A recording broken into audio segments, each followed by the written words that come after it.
Allison. Hello, all you guys. Well, you know, a long time ago, Jesus gave probably his most famous sermon on a mountain above a lake in what is now Israel. We know it as the Sea of Galilee, but it's called Lake Kinneret in Israel today. And it was a famous sermon. And the first part of the sermon was this part about who is blessed. Blessed are the meek, blessed are the merciful, blessed are the poor in heart.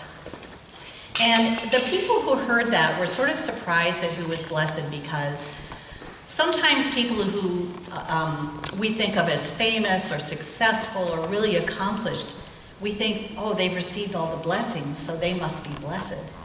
And we ordinary people, or people who are meek or merciful, are maybe not so blessed. And Jesus kind of challenged that and said, no, these are the blessed ones. The second part of the sermon was, we heard last week, and it was about being the light of the world, or the salt of the earth, going out and shining our light on others. That was important for us to do while Jesus was not on earth, but with us in spirit, to be the light of Jesus in the world. And today we're on part 3 of that Sermon on the Mount, where Jesus talks about how we practice the way of love. And that's sort of about how we are disciples of Jesus and continue the work of Jesus in our communities.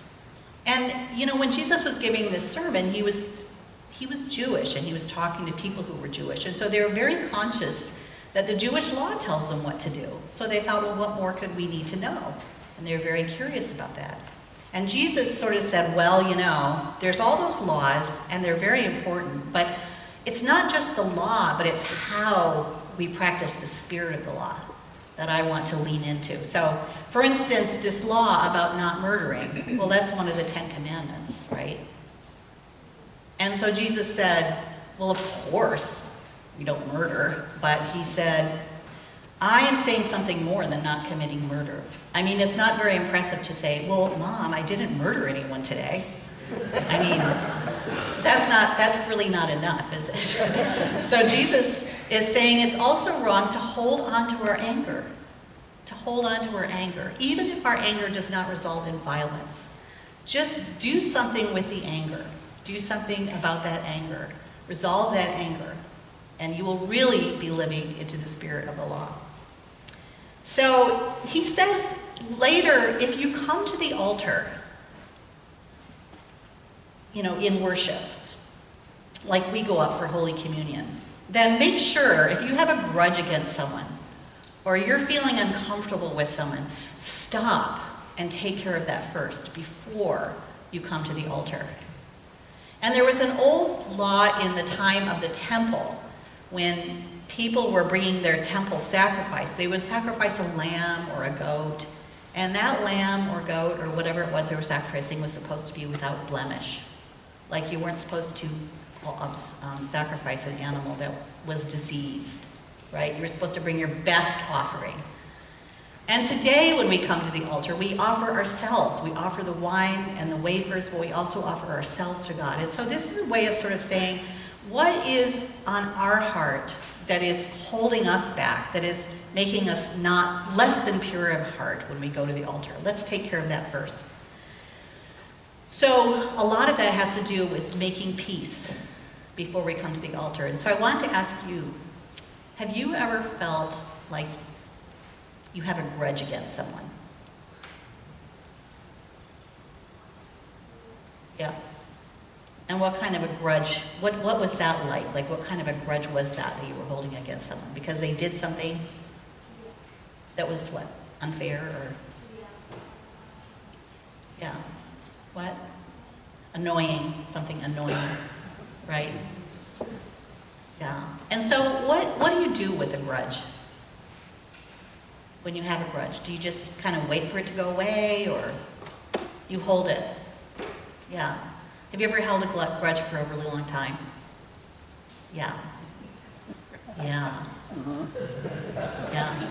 So what do you think that does to you inside? Is Is that like a good thing, or does it bother you, or would you like it to go away, or you would like all your problems to be solved? Yes. Easier said than done. Easier said than done, right. It's hard. It's hard to get rid of a grudge. I don't know, I think it's sometimes kind of scary because when someone's mad at you, you're mad at someone, you don't want it to be super uncomfortable, or you don't want to make a big fuss over it, or but have you ever been told, Claire, you have to go apologize to that person right now? Have you ever been told that? Simon up here, you've been told that? So that's kind of hard too, isn't it? When you're sort of like, yes ma'am, I'm going to go apologize, and I'm not really feeling like I'm apologizing in my heart, right? So really, the work of forgiveness involves other people, but it really starts with us. It starts with our own hearts. And it starts with our own decision that, I don't want to carry this grudge anymore. And what do you think would happen in the world if nobody ever resolved their grudges? Would it be kind of like the world now? maybe a lot of division, or maybe we'd be building neighborhoods like, you people we have a grudge against, you don't get to come into our neighborhood.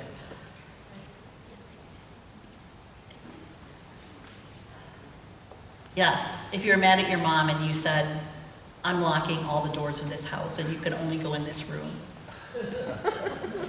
Yeah. Well, I think it was hard in Jesus' time too, because we are humans, and we do get hurt, and sometimes things are unfair, and sometimes we're the beneficiary of that, and sometimes we're not. And I think Jesus knows it's hard to make peace, and sometimes it takes a long time to get over a hurt, but he at least wants us to try to walk the path of peace and reconciliation.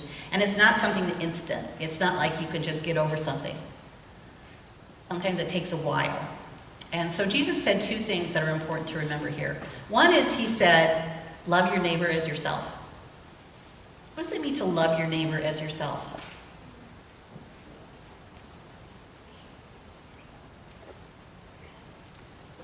Yes, if you really love yourself, then try to love your neighbor that much, right? Treat them the same. And he also said, do unto others as you would have done unto you. What does that mean? Yes, it's the golden rule. It's contained in a lot of different religions. And it's a basic rule. It's a good thing to ask oneself, well, how would I feel?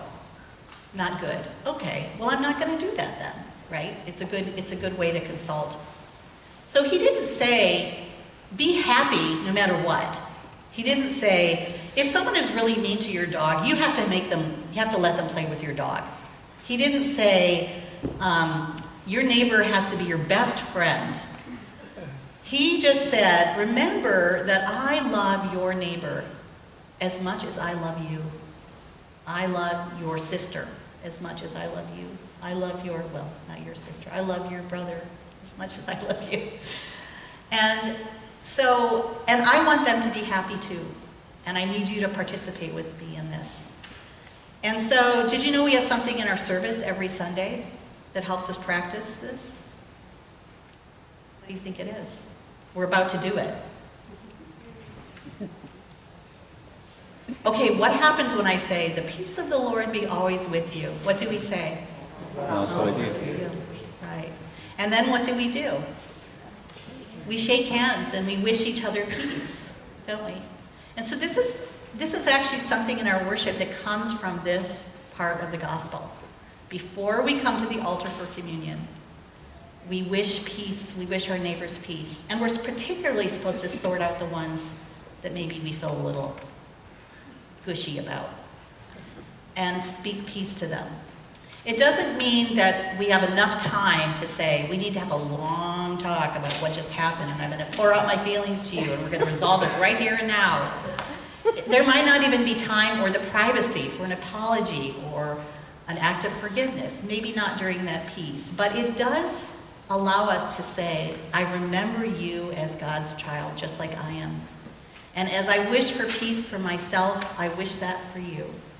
And that's a start, isn't it? It's not the same as doing all the work. Just like when we come up and we are nourished by the body and blood of Christ, we're not literally given all the calories we need to go out and do that work in the world. But it's a symbol of the nourishment we receive. And so when we give the peace, it's not just a social time. It's not just like an intermission between the liturgy of the word and the liturgy of the table. It's actually work that we're doing, the work of God. And so here's my request from you.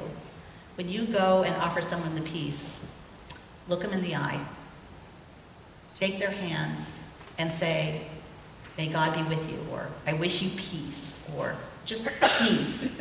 And really mean it and know that you are practicing Christ when you are doing that. And that little step can then turn into the big steps that were required. Because Jesus is here to reconcile the world. And when we act in Christ, as Christ, and we behold the Christ in others, we are being Christ in the world. Are you with me? Peace. Amen.